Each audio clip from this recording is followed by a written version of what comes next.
9장 1절에서 11절 말씀입니다.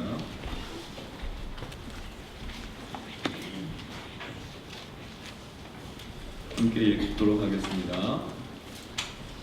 무리가 몰려와서 하나님의 말씀을 들을새 예수는 게네사렛 호숫가에 서서 호숫가에 배 두 척이 있는 것을 보시니 어부들은 배에서 나와서 그물을 씻는지라. 예수께서 한 배에 오르시니 그 배는 시몬의 배라.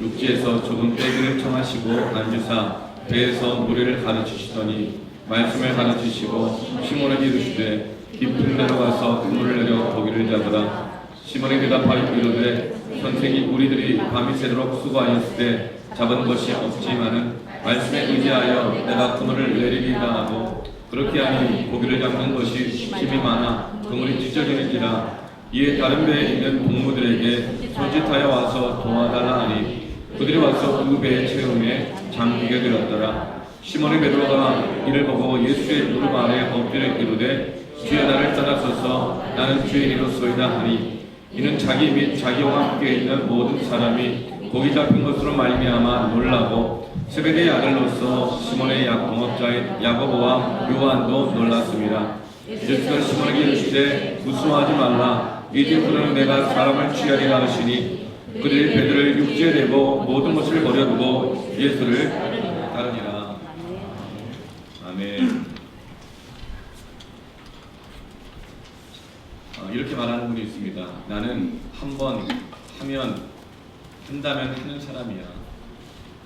이렇게 말하는 분이 있습니다. 그런데 한 번 한다면 한다고 했는데 그 한 번을 못하는 경우가 많습니다. 이런 모든 일이 한 번에 되면 얼마나 좋겠습니까? 그런데 나는 한 번 한다고 하면 하는 사람이라고 하면서도 왜 우리가 그렇게 한 번에 변화되지 않을까? 그것은 그 한 번을 하기까지 우리의 마음 가운데 두려움과 실패의 경험들이 있기 때문에 그래요. 그 실패의 경험과 그 두려움 속에서 일어나지 못하는 거예요. 또 실패할까봐, 그래서 내 모습이 드러날까봐 그 두려움 가운데 사로잡혀 있기 때문입니다. 이런 모든 변화에는 과정이 있습니다. 하나님께서는 우리가 한 번에 안 되는 사람이라는 것을 다 아십니다. 근데 내 스스로가 나는 한 번 한다고 하면 하는 사람이 되어야 되는 거예요. 그러니까 내가 한 번에 안 되는 것을, 한 번 말한 것을 못 지키는 것, 이거를 내가 감당하지 못하는 거예요. 용납이 안 되는 거예요. 막 자존심이 상하고요. 막 누가 뭐라 그러는 것 같고. 여러분, 한 번에 되는 분은 하나님밖에 없습니다. 하나님은 우리가 과정이 있다는 걸 아셔요. 그래서 우리를 훈련하십니다. 우리를 연단하십니다. 우리도 그걸 알았으면 좋겠어요. 여러분, 그 과정을 받아들이시길 바랍니다. 과정을 받아들인다는 것은 과정마다 넘어질 때마다, 실패할 때마다, 두려울 때마다 개입하시고 은혜 주시고 힘 주시는 주님을 내가 받아들이는 걸 말합니다. 그런데 내가 한 번에 될 때까지 아무도 개입 못하게 해요. 아무도. 하나님도 개입 못하게 해요. 하나님은 우리에게 과정을 허락하십니다. 변화의 과정이 있습니다. 오늘 베드로가 예수님의 제자가 되는 결정적인 사건이 나타나는데, 베드로가 한 번에 예수님을 따르는 제자가 된 것이 아닙니다. 베드로는 예수님 여러 번 만났었고 여러 번 말씀을 들었었고 예수님의 기적까지도 체험했던 사람입니다. 그런데 베드로는 예수님을 한 번에 따르지 못했습니다. 베드로의 형제 중에 안드레가 있습니다. 이 안드레는 베드로의 동생으로 추정되는데요. 안드레는 세례 요한의 제자였습니다. 세례 요한의 제자, 대단한 겁니다. 세례 요한 어떤 사람입니까? 메뚜기와 석청과 낙타 토롯을 보면서 광야에서 금식하면서 기도했던 사람인데, 그 사람을 따라서 신앙생활하겠다고 따라 나섰던 사람이 안드레입니다. 여러분, 이 안드레가 어느 날 세례 요한과 함께 말씀을 듣고 사역을 하고 있는데, 세례 요한이 예수님이 오신 걸 보고 이렇게 말합니다. 세상 죄를 지고 가는 어린 양을 보라. 나는 저 사람의 신들매를 풀기도 감당하지 못하겠도다. 그가 메시아다. 이렇게 가르쳐주면서 안드레가 세례 요한이 아닌 예수님을 따르게 됩니다. 세례 요한은 자신의 제자들을 예수님을 따르도록 하게 합니다. 그리고 나서 그 소식을 안드레가 자기 형 베드로에게 와서 얘기합니다. 형, 메시아가 나타났어. 예수님이 오셨어. 그러면서 요한복음 1장에 동생 안드레가 베드로를 형을 예수님에게로 인도해 갑니다. 근데 여러분, 요한복음 1장 41절 말씀을 같이 한번 읽어볼까요?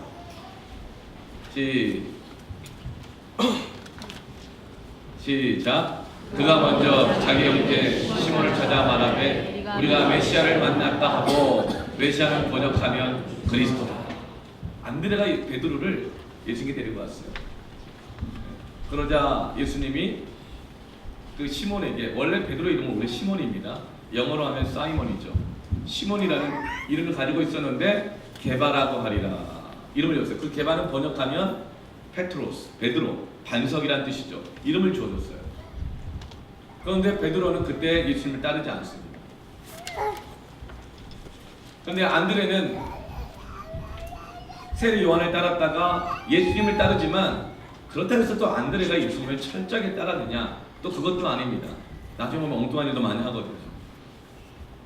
근데 참 귀한 것은 자기도 어설픈데, 자기도 양다리 걸치고 있고 적당하게 하고 있는데 예수님께 전도하는 사람이 있어요. 이끌어가는 사람이 있어요. 여러분, 그런 사람 볼 때 아유, 지일도 제대로 못하면서 뭔 전도를 해, 그러지 마시고 안드레구나 바라보시길 바랍니다. 과정 속에 있는 것입니다. 근데 우리가 그걸 보고 제약가림도 못하면서 뭔 전도를 해, 지도 말씀대로 못 살면서 뭔 말씀대로 살라 그래. 여러분, 그것은 한 번에 된다고 생각하는 사람이에요. 꼭 그런 사람들이 있어요. 아, 이번 서머 패밀리 페스티벌 너무 좋대. 막 너무 좋을 거야. 말씀 암송도 하고요. 뭐 골든 도전 골든 메달 상도 너무 좋아. 음식도 막 이렇게 준비돼 있대. 막 그 옆에서 막 부추겨요. 막 가자. 너 아버지가 그 사람이 안 왔어. 막 양육이 너무 좋대. 세 가지 양육 꼭 받으라고. 양육 2단계 꼭 받으라고. 너무 막 좋다고 그래요. 막 변화되고 하나님 만나고. 그랬더니 자기는 안 받아. 그런 사람 보면서 안드레다 하시기를 바랍니다. 왜 아멘 안 나오세요? 아, 네. 그런 사람들은 시험 들지 마시고 안드레다 하시면 됩니다. 그렇게 하면 그렇게 작게도 작은 모습도 쓰시는 것이죠. 과정이 있기 때문에 그래요. 예수님이 안드레가 베드로를 데리고 오자 이름을 게바라고 지어줬습니다. 베드로라고 지어줬습니다.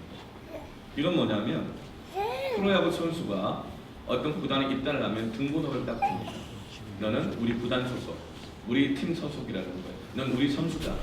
그러니까 예수님이 원래 제자들을 부를 때 이름을 특별히 따로 안 주셔요. 근데 베드로는 이름을 따로 딱 줍니다. 그 말은 뭐예요? 직접 부르신 거예요. 임명하신 거예요. 네. 너는 내 선수다. 너는 내 제자다. 딱 부르신 거예요. 다른 제자들은 예수님 말씀 한 번 해주시고 기적 한 번만 보여주셔도 즉각 따랐는데, 그런데 베드로는 기적도 보았고 말씀도 들었고 이름도 주셨는데 베드로는 그때 주님을 따르지 않습니다. 왜 그랬을까요? 우선 은혜를 받아도, 사명을 주셔도, 직분을 받아도 가정과 함께 매기 시작하면 즉각 따르기가 쉽지 않아요. 그런 과정이 있어요. 그럼 베드로는 결혼을 했습니다. 결혼했을 뿐만 아니라 아내도 있고 자녀도 있고요. 집에는 그가 돌보아야 할 연로한 장모님도 있어요. 근데 그 장모님이 열병에 걸렸어요. 연로하시니까 자꾸 아파요. 예수님이 그 열병을 고쳐주시는 기적도 경험했어요. 그런데 그는 부양할 가족이, 책임질 사람들이 많이 있는 거죠. 여러분 한번 결혼을 한번 해보세요. 어때요? 관계가 4배로 복잡해져요. 시어머니, 시아버지, 그 식구들, 시누이들, 동서, 친정엄마, 친정아빠, 장모님, 장인어른, 네 배로 관계가 복잡해져요. 시간이 네 배의 헌신이 필요하고, 네 배로 감정이 복잡해지고, 네 배로 사건이 일어나고, 돈도 네 배로 필요해요.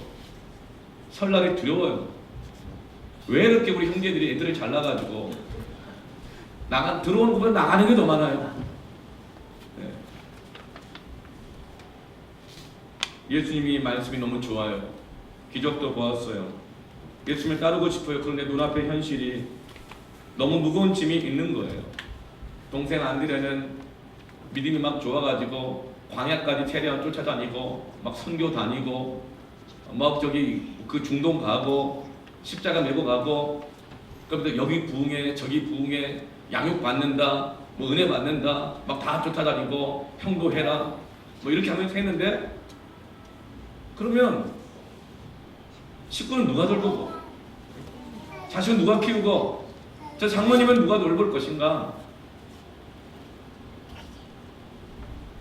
그래서 베드로는 주님이 이름도 주시고 말씀도 주시고 직분도 주시고 장모의 열병도 거쳐주셨지만 여전히 지금 업으로 그냥 살아가고 있는 것입니다. 이름을 받고 직분을 받았으나 사명과는 거리가 먼 삶을 그냥 겨우겨우 허덕이면서 살아가고 있는 것이죠. 베드로는 오늘 밤도 밤새 열심히 고기를 잡았어요. 왜죠? 감당할 일이 많으니까. 밤새 일했어요. 그물을 내렸어요. 그가 감당해야 될 일들을 생각하면 정말 열심히 일을 해야 했어요. 그런데 한 마리도 못 잡았어요. 밤새 일하고 아침이 되어 남들은 잡은 고기를 어시장에 팔기 위해서 갈릴리 호숫가에 어시장에 모여서 돈 벌려고 다들 모여 있는데 자신은 빈 그물만 싣고 있어요. 빈 그물을 싣고 있다는 건 뭐냐면 다시 출근 준비하고 있다는 거예요. 고기 잡을 준비하고 있다는 거예요. 밤새 일을 하고 왔어요. 퇴근하자마자 옷 샤워하고 옷 갈아입고 또 바로 출근하고 있는 거예요. 그런데 그 현장에 주님이 다시 오신 것입니다. 호숫가에 배 두 척이 있는데 많은 사람들이 예수님을 주위에 모여들어서 예수님 말씀을 듣고 있는데, 예수님 한참 말씀을 전하시다가 그 많은 무리를 물리치시고 호숫가에 배 두 척이 있는데 그 중에 베드로의 배를 지목하시고 베드로의 배 위에 올라타십니다. 그리고 그 배 위에서 이제는 직접 군중들에게 말씀을 전하십니다. 가장 가까이 들을 수 있는 사람이 누굴까요? 베드로죠. 예수님 왜 베드로의 배 위에 올라가셨을까요? 아시는 거예요. 밤새 야근하고 지쳐있는데 또 옷 갈아입고 출근 준비하고 있는 베드로의 그 지친 마음과 무거운 책임감에 눌려있는 마음들 아시는 거죠. 그래서 사람이 떡으로만 살 것이 아니고 하나님의 말씀이 있어야 살기 때문에 베드로를 직접 찾아가신 것입니다. 그리고 그 배 위에서 말씀을 전하십니다. 빈 배에서 예수님의 말씀을 들었던 베드로는 어떤 생각을 했을까요? 언제 들어도 주님의 말씀은 너무 좋아요. 저자 직강이니까. 이런 정말 이 변변찮은 목사를 통해서 하는 이런 설교 완전 달라요. 주님의 말씀이니까 너무 들어도 좋은 거예요. 분명해요. 또 감동이 있어요. 그런데 지금 예수님이 타고 계신 배는 빈배예요. 이 빈배로는 내가 감당해야 될 무거운 짐들을 감당할 수가 없어요. 주님 말씀 너무 좋지만 또 감동이 되지만 지금 제가 탄 배는 빈배이래요. 어쩌란 말입니까? 이런 생각하고 있지 않았을까? 이런 마음 들어요. 좀 주님이 신방을 오시면 내어 드릴 것도 많고 뭐 보여줄 것도 있어야 되는데 신방 오셨는데 빈배예요. 또 출근해야 돼요. 지금 베드로의 마음은 더 이 복잡한 마음에 사로잡히게 되는 겁니다. 그때 그런 생각하고 있는 걸 예수님이 딱 아셔요. 그래서 베드로에게 이제는 직접 말씀하십니다. 아예 그냥 베드로 너 들어라 이렇게 말씀하셔요. 여러분 어떤 분은 이런 분 있어요. 목사님 나 들으라고 하시는 분이 있어요. 이런 분이 있어요. 여러분 하나님이 여러분에게 들으라고 하시는 말씀입니다. 사랑입니다. 아, 내가 이렇게 복잡한데 주님께 나갈 힘조차 없고 마음도 없는데 주님이 나를 너무 사랑하셔가지고 나 들으라고 직접 하시는구나. 빈 배인 형편 다 하시고 직접 말씀을 주시는구나. 여러분 감사하십시다. 표적 설교가 아니라 표적 사랑입니다. 여러분은 주님의 사랑에 관역이 된 것입니다. 등보로 주시는 겁니다. 감사합니다. 예수님 어떻게 말씀하세요? 4절에 보면 말씀을 마치시고 시몬에게 이르시되 깊은 데로 가서 그물을 내려 고기를 잡으라.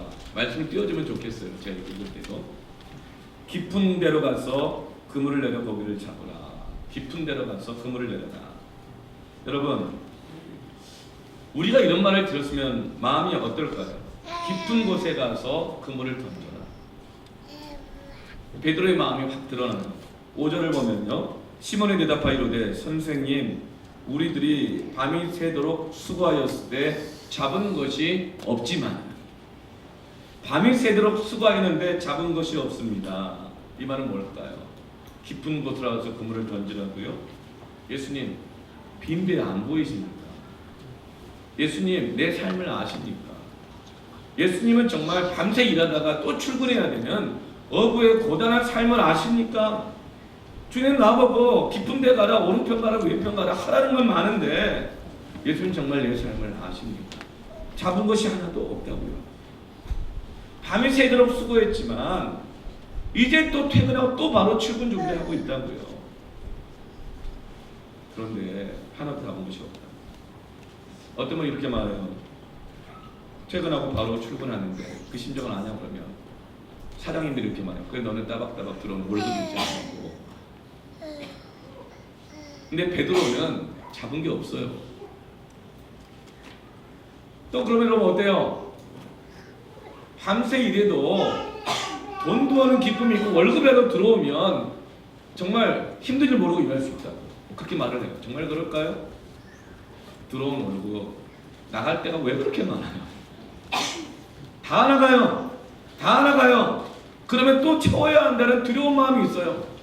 월급이 들여와도 여전히 우리의 마음은 텅 비어있는 빈배와 같은 거예요. 그 두려움, 또 실패할까봐, 안 들어올까봐, 못 채울까봐 그 책임감, 그 눌림들이 누구나 다 갖고 있는 것입니다. 그런데 여러분, 베드로의 믿음이 참 귀한 것입니다. 그 다음에 도약이 있어요. 잡은 것이 없지만은 말씀에 의지하여 내가 그물을 내리이다 하고. 아멘. 우리가 이런 분 많아요. 막 투덜투덜대요. 막 힘들다 그래요. 누가 내 형편을 아냐 그래요. 좀 알지도 못하면서 왜 이렇게 뭐 이래라 저래라 하는 건 맞냐 막 그래요. 그러면서도 말씀을 의지하여 순종해. 또 양육받으라 그러냐, 뭐 후견인은 나밖에 없냐 그러면서 또 후견을 해요. 그렇게 또 그 깊은 곳에 전에 했지만 아무것도 잡은 것이 없는 곳에 실패했던 곳에 또다시 순종의 그물을 내리는 분들이 있어요. 그런 분들을 볼 때 그냥 하려면 좋은 낯으로 하지 뭐 툭불대면서 하냐 이러지 마시고 베드로다 하시길 바랍니다. 오늘 2명 나왔죠? 안드레다 나왔고 베드로다 나왔습니다. 근데 여러분 여기서 베드로가 말씀에 의지하여 이게 사실은 그렇게 독특한 믿음 아니에요. 말씀에 의지하여 선생님 그렇게 말씀하시니까 말씀에 의지하여 이 말은 뭐냐면 내가 그렇게 거부했는데도 예수님 여기까지 오셔가지고 이렇게 말씀하시니 이렇게라도 또 찾아와 주시니 보는 눈도 많고 대놓고 사람들 앞에서 예수님 말씀 거부할 수가 없고 그렇게 말씀하시니 그 말씀 따라 한번 하겠습니다. 사실은 알량한 순종이에요. 그렇게까지 하니까 하죠 뭐. 그렇게까지 그냥 이 애걸복걸 하듯이 하니까 하죠 뭐. 다 이 정도였어요. 그런데 놀라운 것은 예수님이 그 알량한 순종을 받아주십니다. 받아주죠.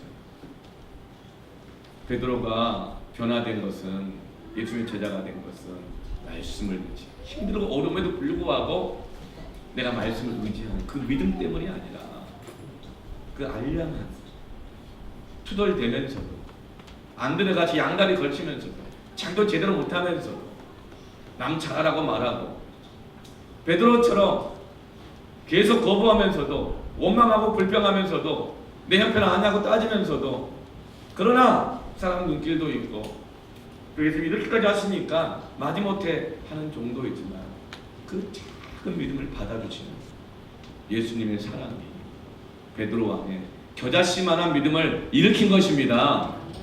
이런 믿음은 내가 갖는 게 아니에요. 하나님이 주십니다. 하나님이 주십니다. 하나님의 사랑, 예수의 말씀이 우리의 마음에 겨자씨만한 믿음을 일으키시는 거예요.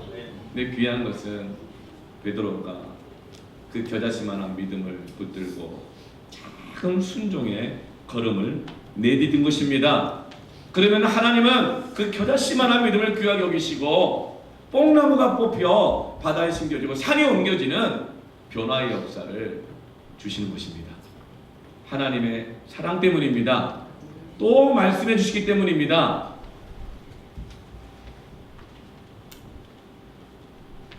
베드로가 이 작은 순종을 통해서 어떤 변화가 옵니까? 세 가지 변화가 오는데요. 첫 번째로 따라해 볼까요? 예수님이 누구이신지 알게 됩니다. 8절 말씀을 보면 베드로가 원래는요 5절에서는 선생님이라고 불렀어요. 선생님이 그렇게 말씀하시니 한번 해보겠습니다 그랬어요. 근데 8절에는 어때요? 주여 내가 죄인입니다. 나를 떠나소서. 예수님에 대한 베드로의 인식이 어떻게 바뀌어요? 선생님에서 주여로 바뀌게 되었습니다. 여러분, 선생님과 주님의 차이가 뭘까요? 선생님은요 학생이 뭐 잘 모를 때 물어보러 찾아갈 수 있는 존재가 선생님이에요. 그래서 그 가르침을 받고 안 받고는 학생이 결정합니다. 그래서 이 교육의 주도권은 학생들이 사실은 갖고 있어요. 자기의 자아에 있는 것입니다. 그런데 이 작은 순종을 통해서 예수님이 선생님이 아니라 주님이라는 것을 알게 된 것입니다. 여러분, 주님이 누구신지를 아십니까? 주님에 대해서 아는 것과 주님을 아는 것은 다른 것입니다. 들어서도 알 수 있습니다. 그러나 주님은 어떻게 압니까? 순종할 때 알게 되어집니다. 여러분, 예수님을 인격적으로 만난다는 말을 많이 들어보셨죠? 어떻게 예수님을 인격적으로 만날까요? 인격이 만나는 게 인격적으로 만나는 거거든요. 내 인격이 예수님을 만나는 게 인격적으로 만나는 거예요. 베드로가 예수님을 인격적으로 만나는 곳은, 주님을 알게 되는 곳은 깊은 곳이었습니다. 깊은 곳에서 말씀에 순종했을 때였습니다. 베드로에게 깊은 곳은 수심 200m가 아니라 간밤에 수고를 다녔으나 아무것도 얻은 것이 없었던, 실패했던, 지쳤던, 원망스러웠던, 자기의 한계가 드러났던 것, 그것이 바로 깊은 곳이에요. 여러분, 주님을 정말 알기로 원한다면 그럴싸한 것 보여주고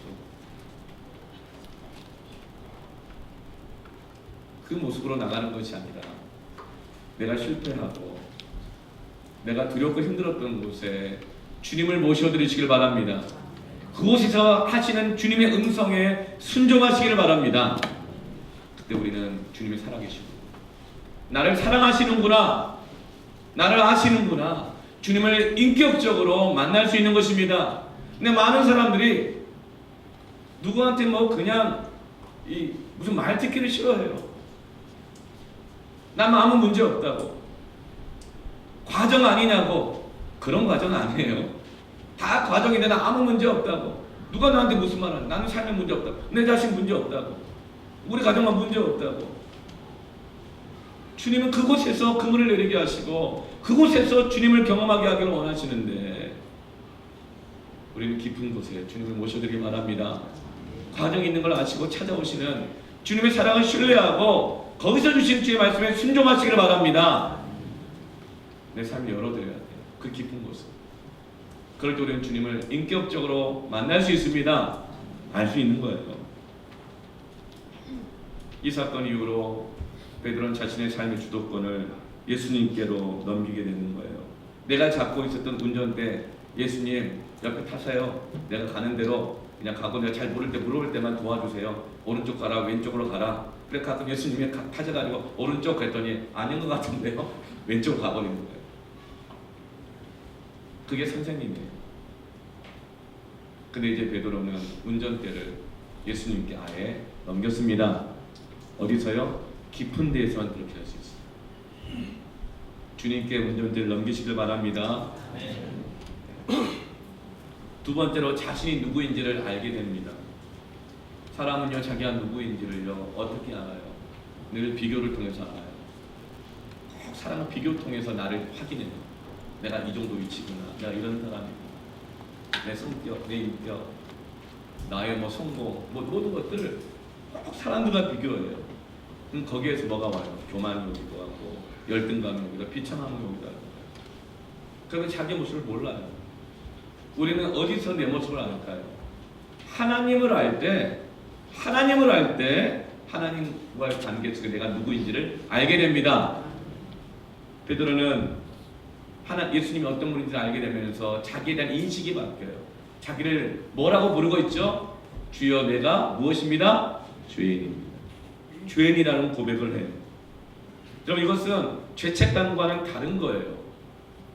죄인됨을 깨달았다는 것은 지금까지 내가 문제 없는 사람으로 알고 살아왔다는 거예요. 난 책임감이 강하고 나는 아내를 책임지고 자식들을 책임지고 장모까지도 책임지고 열심히 일하고 성실히 일하고 내 책임을 감당하기 위해서는 밤을 새워서 일하고 아침에 또 출근하는 그런 사람으로 알았는데 예수님이 어떤 분인지 아니까 그분 앞에서 자신의 죄가 보입니다.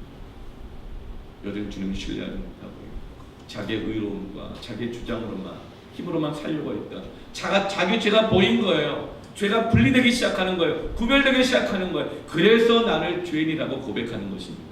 이것은 여러분 큰 축복입니다.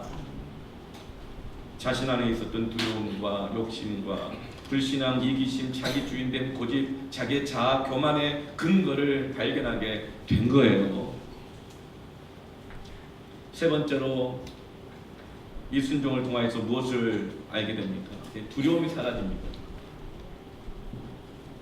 지금까지 베드로의 문제가 뭐였어요? 오늘 10절 말씀을 보면 10절 하반절에 예수께서 시몬에게 이르시되 무서워하지 말라 이유로는 내가 사람을 취하리라 하시니 예수님은 베드로의 문제가 뭐라고 생각하신 거예요? 책임감 없는 게 문제라고 생각하지 않은 거예요. 베드로는 책임감 너무 많아요. 성실하지 않은 게 문제가 아니라고 생각하지 않아요. 베드로는 너무나 성실해요. 동생 마음껏 세례요한 쫓아다니고 예수님 따라다니면서 신앙생활하고 선교사하고 하는데 막 헌신하고 했기 때문에 안 들어 그렇게 했던 거예요. 근데 예수님이 베드로가 가지고 있는 문제를 뭐라고 보시는 거예요? 베드로 안에 있는 두려움이라는 거. 그 두려움 때문에 책임감 있게 살려고 하고 그 두려움 때문에 성실하게 살려고 하고 그 두려움 때문에 사위로서 형으로서 남편 아버지로서의 책임을 다하려고 했다는 것을 말씀하신 거예요. 베드로가 나쁜 사람이라는 게 아니에요. 베드로 안에는 두려움이 있잖아요. 두려움. 베드로는 두려웠던 겁니다. 책임지지 못할까 봐, 감당하지 못할까 봐. 말씀대로 너무 그렇지만 그가 감당한 현실과의 차이가 너무 큰 거예요. 그게 두려웠던 거예요. 너무 잘 아시는 예수님이 시몬아 무서워하지 말라. 무슨 말일까요? 난 너의 형편을 안다. 너의 상황을 안다. 네가 어떤 사람인지 잘 알고 있다. 너 못 책임질까 봐 두렵지. 너 말씀 듣고 나 따라오면 아내는 자식은 장모는 동생은 누가 돌보나 두렵지. 너 책임지지 못하는 사람 될까 봐 두렵지. 무서워하지 마. 내가 너를 부를 때는 너의 모든 것을 책임질 수 있기 때문이다. 여러분 베드로는 자기가 가족들을 책임진다고 생각했어요. 아니에요. 하나님이 베드로를 통해서 가족을 책임져 주십니다. 먼저 그의 나라와 의를 구하면 모든 것을 더하여 주십니다. 이 믿음입니다.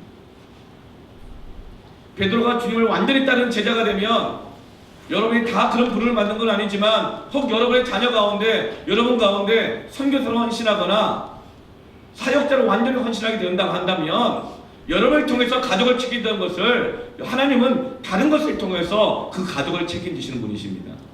하나님은 우리보다 우리 가족을 더 사랑하십니다. 내가 사랑하는 거니까 더 사랑하십니다. 그러니까 무서워하지 말라.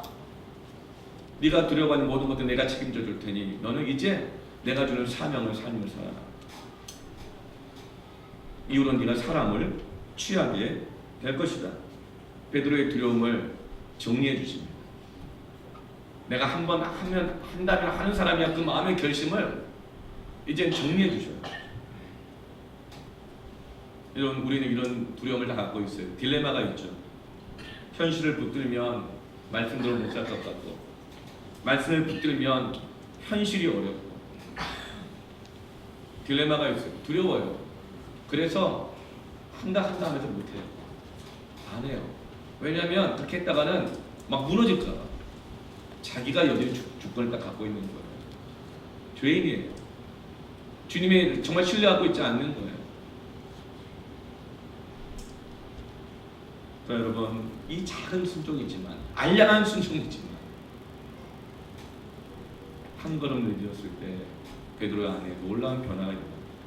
주님을 만납니다. 근데 더 감사한 건 뭐예요? 예수님이 베드로를 처음 만날 때부터 사람을 낚는 어부가 되라 이렇게 말씀하지 않으셨거든요. 처음부터 배 버려두고 직업 바꾸고 나 따라와라 이렇게 말씀하지 않으셨어요.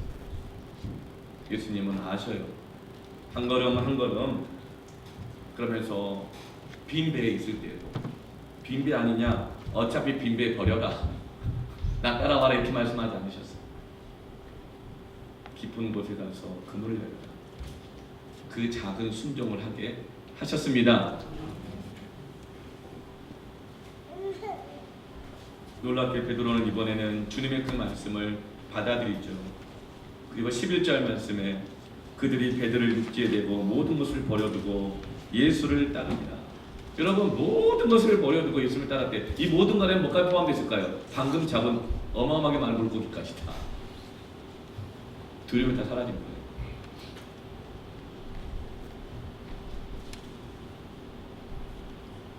여러분, 베드로에게는 부족한 것이 없었어요. 인간적으로.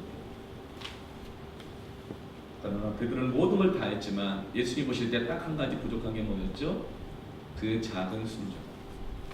그 작은 순종 하나가 없었습니다. 그러나 여러분, 그 작은 순종이 놀라운 주님의 역사를 경험하게 하는 것입니다. 아멘. 베드로는 말씀을 들어보니 너무 좋았던 거예요. 그런데 삶의 문제 때문에 말씀을 듣긴 들었으나 마음의 문을 열지는 못했어요.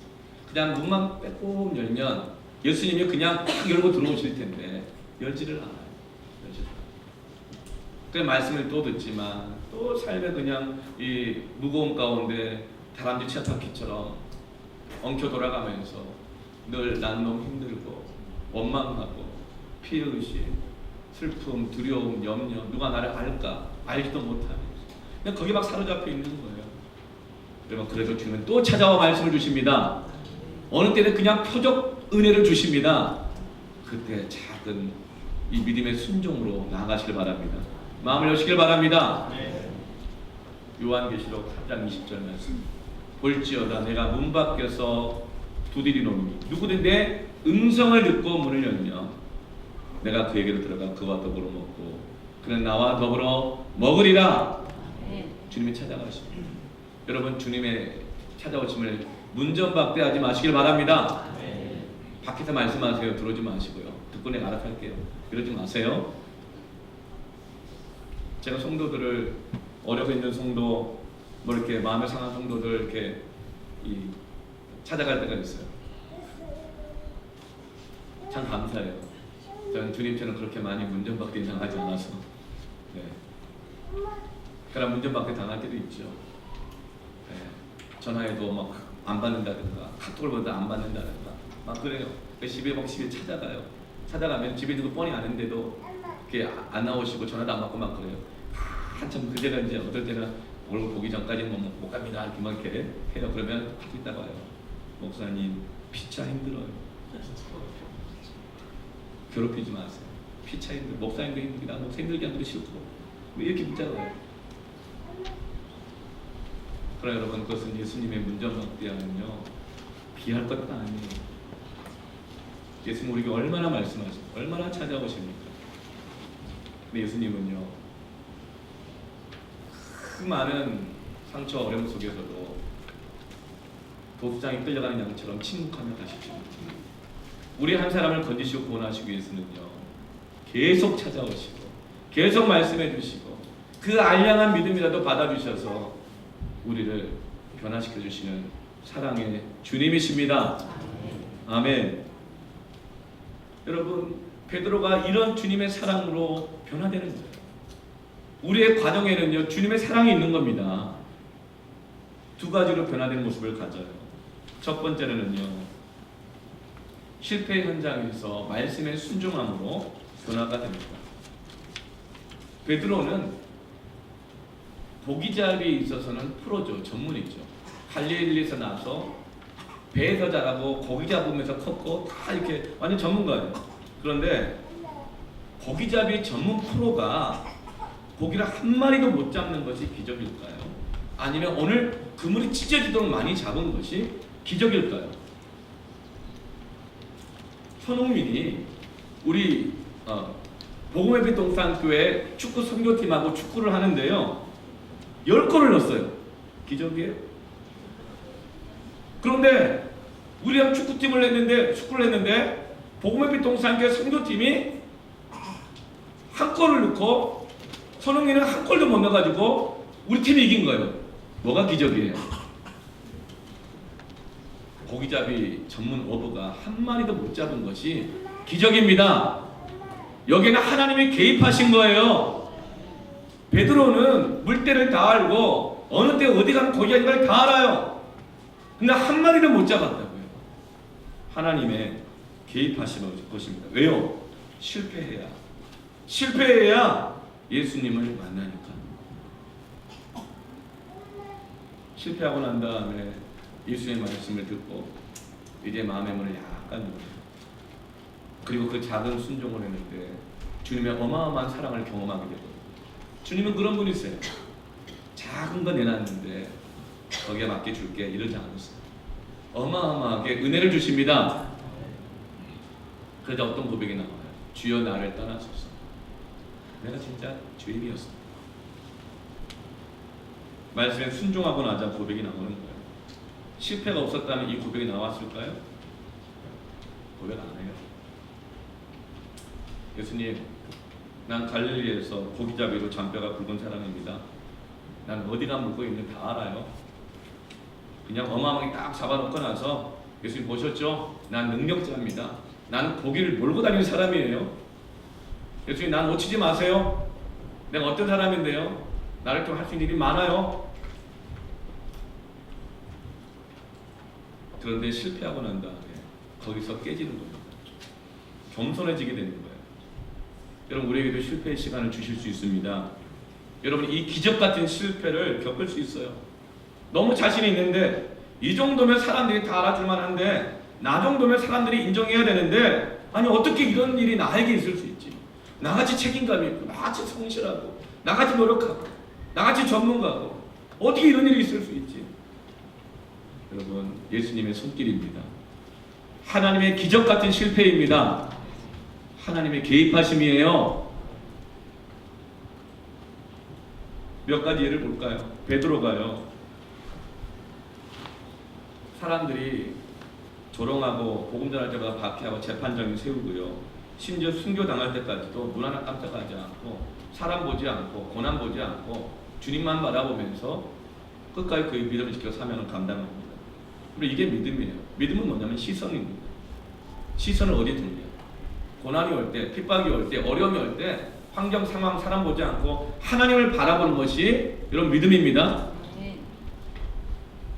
여러분 이런 믿음을 어떻게 갖게 됐을까요? 단번에요? 베드로가? 아니에요.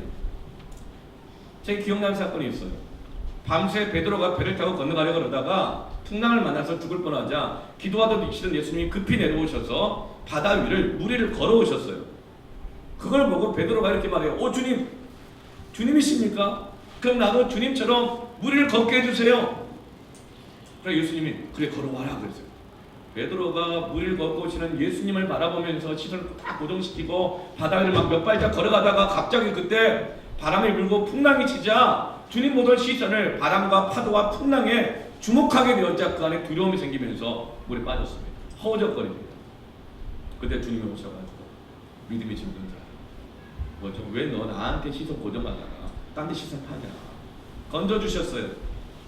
여러분 어부가 물에 빠지는 건 아주 그냥 창피한 일입니다. 어부들은 프로예요. 어설픈 아마추어가 아니에요. 그래서 바람을 불고 풍랑의 높이를 보면서 배를 띄워야 될 때, 안 띄울 때, 띄우지 말아야 될 때, 물에 들어갈 때 말할 때 다 알아요. 그런데 베드로가 물에 빠져서 죽을 뻔했다 소문나면요, 다른 어부들이 뭐라고 말하는지 아세요? 아이 어설프구만. 아니 상황도 모르고 물에 뛰어드나. 부끄러운 일이에요. 그런데 그 실패를 통해서 그런 시선을 주님께 고정해야 된다는 사실을, 그 물에 빠져가는 그 깊은 곳에서 주님을 만나게 된 겁니다. 호기 있게 하다가도 실패해도 주님은 물 다 먹고 기진맥진할 때까지 기다려주시는 것이 아니라 급히 손을 내밀어 주시는, 나의 그 한량한 변덕스러운 믿음까지도 귀하게 봐주시고 사랑하시고 구원하시는 사랑의 주님을 인격적으로 경험한 거예요. 그 경험이, 그 믿음이 이제는 어떤 실패와 조롱과 비난과 순교의 고통 앞에서도 시선을 주님께 딱 고정하고 이길 수 있는 베드로로 변화시킨 것입니다. 베드로는요, 그가 제자들 그룹 안에서는 리더였어요. 리더는요, 늘 참아야 될 일이 많습니다. 리더는 용납해야 될 일이 많아요. 자기가 사람을 만든다고 그 자리에 있으니까 자기가 그렇게 살지, 자기도 그 자리에 내려오면 똑같이 그럴지 몰라요. 그래서 리더는 참고 용납해야 될 일이 많아요. 베드로가 볼 때 그 나머지 11명의 제자 다 마음에 들었겠어요? 가끔 예수님도 마음에 안 드는데? 그 예수님도 막 가르치려고 했던 사람인데? 그래서 예수님이 용서에 관한 말씀을 말하자 베드로 이렇게 말해요. 예수님, 용서요? 3번이면 되겠죠? 왜냐하면 율법에서 3번 용서하는 것이 최대치거든요. 난 최선을 다하는 사람입니다. 난 최선을 용서하는 사람이에요. 말씀의 기준과 원칙대로 하는 사람입니다. 이렇게 자랑을 했어요. 그래서 예수님 뭐라고 말씀하세요? 내가 그 법칙을 완전하게 바꿨다. 어떻게 해요? 70번씩 7번이라도 하라. 여러분 70번씩 7번 용서한다는 건 뭐예요? 용서도 과정입니다.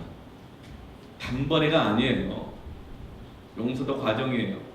70번씩 7번 이러자 어때요? 베드로가 그냥 기가 확 눌렸죠.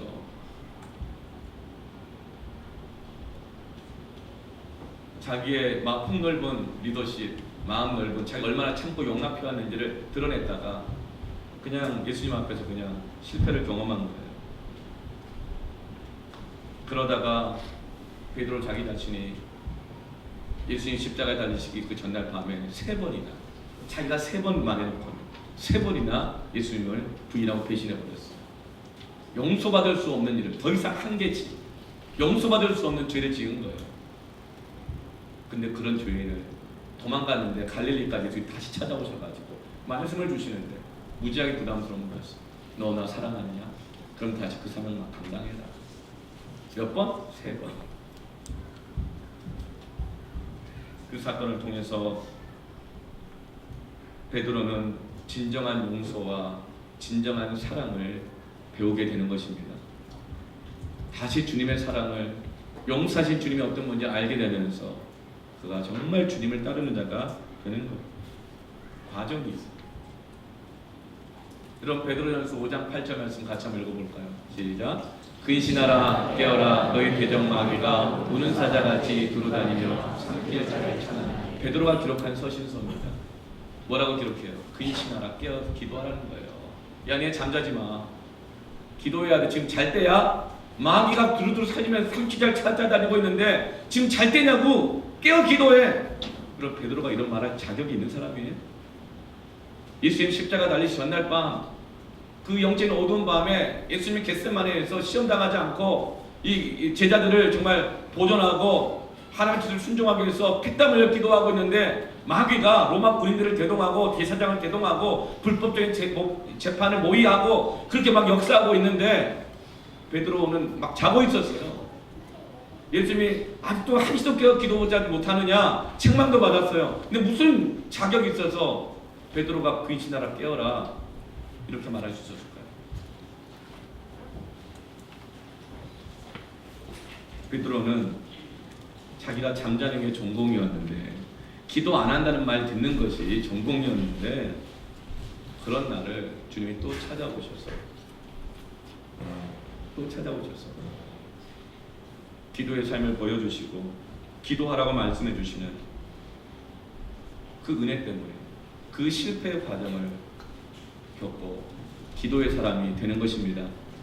후에 교회사의 기록을 보면 베드로는요 아무리 피곤하다가도 자다가 닭이 울면 벌떡 일어나가지고 기도를 해요. 닭은 베드로에게 영적 알람이었습니다. 네. 그래서 그는 그 실패의 과정을 통해 주님을 새로 만났기 때문에 맨날 책망받으면서 기도 못했던 맨날 육신이 약하여 마음에 모두 못해 이 말만 달고 다녔던 내가 그 실패 속에서 주님을 다시 만났을 때 그는 기도의 사람으로 변화된 것입니다. 아멘.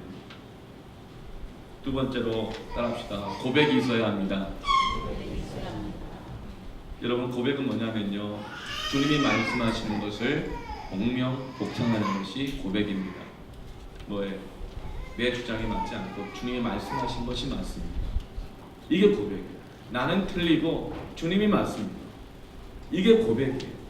나는 죄인이고 주님이 주인이십니다. 이게 고백이에요. 내가 운전대 잡는 게 아니라 주님의 운전대를 잡으셔야 됩니다. 이게 고백이에요. 나 운전대 잡을 테니까 그냥 도와주기만 하죠. 훈수만 두십시오. 어떻게 할게 내가 합니다. 이건 고백이 아니에요. 주님 운전대 잡으십시오. 나는 주님을 따라가겠습니다. 여러분 이게 고백입니다. 여러분 기독교는 고백의 종교예요. 헌금도 고백입니다. 주님이 말씀하시는 것을 따라서 복명복창하는 찬송 주님이 어떤 분인지 말씀하는 것에 따라서 복명복창하는 거예요. 예배도 여러분 고백이에요. 네. 가족이 어떤 어려운 일을 겪어놨어요. 근데 어떤 일이 이루어졌어요. 그러면 고백을 어떻게 하는 겁니까? 얘들아 이것은 하나님이 하신 일이다. 이게 고백입니다. 어려운 일을 겪어갈 때 자녀들에게 왜 우리가 이런 어려운 일을 겪을까? 아빠도 잘 모르겠지만 이것은 연단의 과정이다. 하나님이 함께 하실 거야. 우리는 어떻게 순종할지를 우리가 잘 고민해보고 잘 결정하자. 여러분 이것이 바로 고백입니다. 어떤 일을 잘 어려움을 극복해 했어요. 그럼 이렇게 말하는 거예요. 잘 봐. 승리했지? 하나님이 하신 거야. 이게 고백입니다. 여러분 고백하길 바랍니다. 베드로는 깊은 곳에서 자기의 죄인됨을 고백했습니다. 그리고 주님이 주인이시라고 고백했습니다. 그런데 이 고백은 물고기 잡은 사람은 많은데 기적을 체험한 사람은 여러 사람이 있는데 베드로만 이 고백을 합니다. 동업자 야고보와 요한은 이런 고백이 없어요. 베드로만 고백해요. 그래서 베드로를 제자들 가운데 수제자로 세우신 거예요. 8절에 그 위대한 고백이 나옵니다. 같이 한번 읽어볼까요? 시작. 시몬 베드로가 이를 보고 예수의 무릎 아래에 엎드려 이르되 주여 나를 떠나소서 나는 죄인이었습니다. 한 위대한 고백이에요. 여러분 고기 많이 잡았기 때문에 감사합니다 이 고백한 게 아니었어요. 고기는 어차피 다 먹어서 소화가 되든지 썩어서 없어지든지 다 사라져요. 그러나 여러분 이 신앙 고백은 영원히 남습니다. 전수가 됩니다. 우리에게도 이 고백이 있죠? 여러분 인생에 승리할 때가 있습니다. 전성기가 있어요. 그러나 여러분 그 전성기는 뭐예요? 한때입니다. 다 사라져요. 다 사라져요. 쓰임받을 때가 있습니다. 그러나 그 쓰임받는 것도 사라집니다. 그런데 여러분, 신앙 고백은 영원히 남아 자녀들에게, 다음 세대에게 전수됩니다. 신앙 고백은 내가 이 사람에게 잘해줬지만 그 사람을 잊어버릴 수 있어요. 그러나 이 신앙이 나의 사랑과 섬김을 통해 이 사람에게 전달되었다면 주님이 그 신앙이 그 사람 안에 영원히 남는 것입니다. 우리가 전수할 것은 많은 물고기가 아니라 신앙의 고백입니다. 주님의 말씀에 복명복창하시기를 바랍니다. 이처럼 주님은 실패와 두려움 속에서 주님의 사랑으로 그 알량한 순종을 받아주시고 그 고백을 통해서 일으켜 주시는 것입니다. 마태복음 16장에 예수님이 가이사랴 빌립보에서 제자들이 물어요. 사람들이 나를 뭐라고 하더냐? 제자들이 대답합니다. 엘리야요, 세례요한요, 예레미야요, 선지자 중에 하나라고 말들을 합니다. 그래서 예수님이 말을 해요. 사람들은 그렇게 나를 말하지만 너는 나를 누구라고 하느냐? 나를 누구로 아느냐? 정말 아냐? 그때 아무 대답을 안 하고 있는데 베드로가 마태복음 16장 16절 이렇게 고백합니다. 시몬 베드로가 대답하여 이르되 주는 그리스도시요 살아계신 하나님의 아들이시니이다. 이 고백이 어디서 왔을까요? 누가복음 5장 깊은 곳에서, 실패 속에서, 두려움 속에서 나를 찾아와 주시고 자기의 죄인됨을 발견하고 주님을 그때 주여라고 고백했는데, 이제 이 주님에 대한 이 고백이 주님의 말씀을 따르고 훈련받고 순종해가면서 이렇게 귀한 고백으로 성장하게 된 것입니다.